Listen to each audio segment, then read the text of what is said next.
Bonjour, bonsoir, merci de me recevoir chez vous, je suis Franck Assambou et aujourd'hui nous voulons parler de 4 problèmes qui sont communs et qui font du mal à nos beaucoup.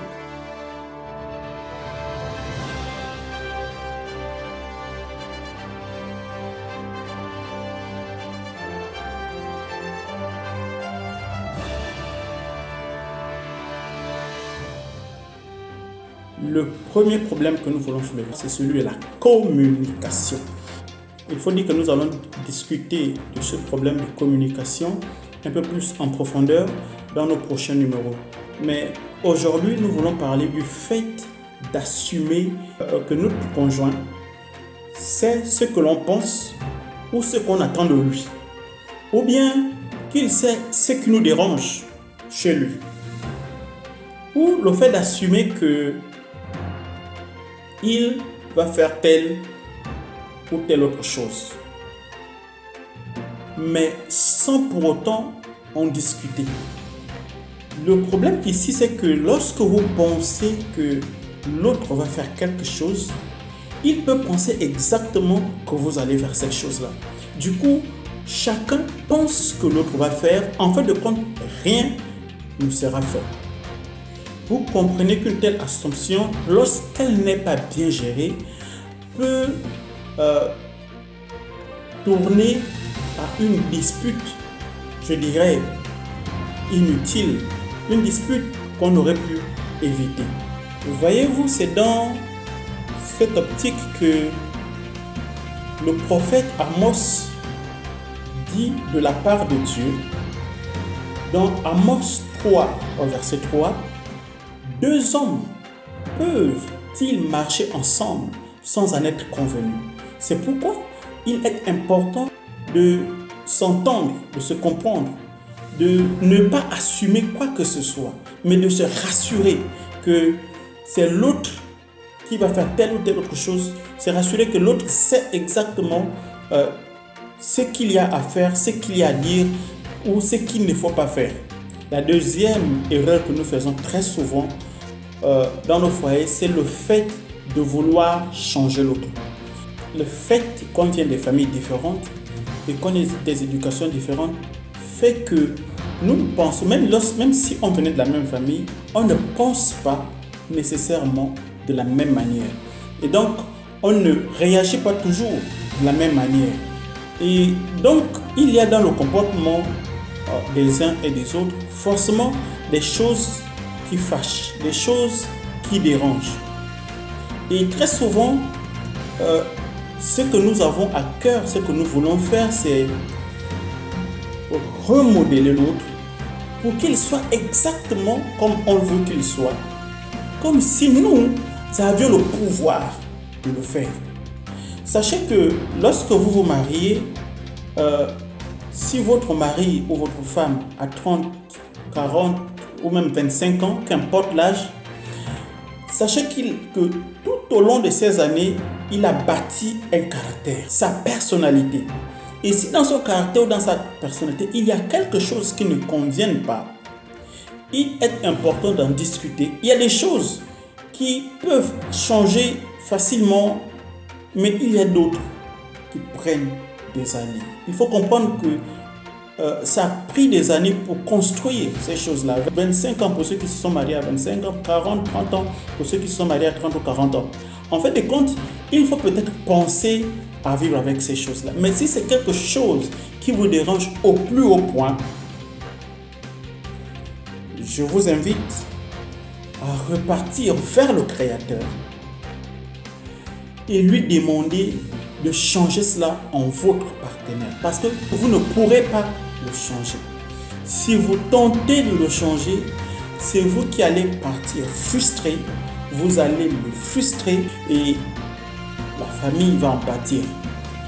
Proverbe 21, verset 1. La Bible déclare: « Le cœur du roi est un courant d'eau dans la main de l'Éternel. Il l'incline partout où il le veut. » Voulez-vous que Dieu incline le cœur de votre partenaire? Voulez-vous que Dieu change quelque chose dans son caractère? Il faudra discuter avec Dieu. En fin de compte, c'est peut-être vous qui avez besoin de changer. Peut-être que si vous changez, votre partenaire va finir par changer. Demandez-vous ce que vous pouvez faire qui va susciter un changement chez votre conjoint. Et ça, il faut partir vers Dieu. C'est lui qui a la solution. Le troisième point que nous allons soulever, c'est le faux orgueil. Alors, tout dépendant de l'éducation reçue, je dirais de ce que nous avons reçu et accepté comme vrai. Certains hommes, mais aussi certaines femmes, non seulement refusent de reconnaître, quelle que soit la situation, qu'ils ont tort, mais encore, ils ne se permettent pas, mais alors jamais, de demander pardon. Pour ces personnes, s'excuser est une marque de faiblesse. Proverbe 18, 12. La Bible dit ceci. Avant la ruine, le cœur de l'homme s'élève, mais l'humilité précède la gloire. Si vous n'êtes pas assez humble pour vous excuser, alors je peux dire sans l'ombre d'aucun doute que vous n'êtes pas un agent de paix. Contrairement à ce que vous avez appris, s'excuser est une marque de grandeur. Car en fait, il faut être assez mature pour reconnaître que l'humilité vous élève, mais que l'orgueil vous abaisse et même vous ridiculise. Le quatrième point que nous voulons soulever aujourd'hui, c'est savoir écouter. Très souvent, nous n'écoutons pas pour comprendre, mais nous écoutons pour répondre. La preuve, c'est que parfois, dans certaines discussions, il nous arrive d'interrompre l'autre. Il n'a pas fini de développer ce qu'il a dit, mais nous l'interrompons.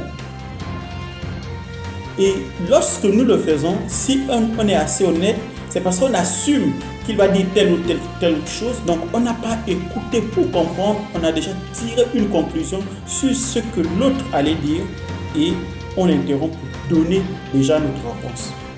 Quelqu'un a dit, si Dieu nous a donné une bouche et deux oreilles, c'est parce qu'il attendait de nous que l'on puisse écouter 2 fois plus qu'on ne parle.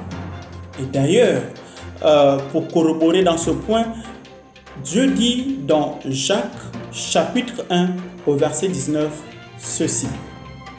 Que tout homme soit prompt à écouter, lent à parler. Sachez que parfois, lorsque votre conjoint parle, c'est pas qu'il attend de vous une réponse ou un conseil. Parfois, il cherche juste une oreille attentive. Et si vous, en tant que conjoint, n'êtes pas prêt à vous arrêter, à faire silence pour écouter, vous allez finir par frustrer votre conjoint qui cherche simplement une oreille attentive. Sachez qu'en apprenant à écouter, vous montrez à votre conjoint une marque de respect et qu'il a de la valeur à vos yeux et que ce qu'il a à dire est important pour vous. Parce que s'il en parle, c'est parce que c'est important pour lui.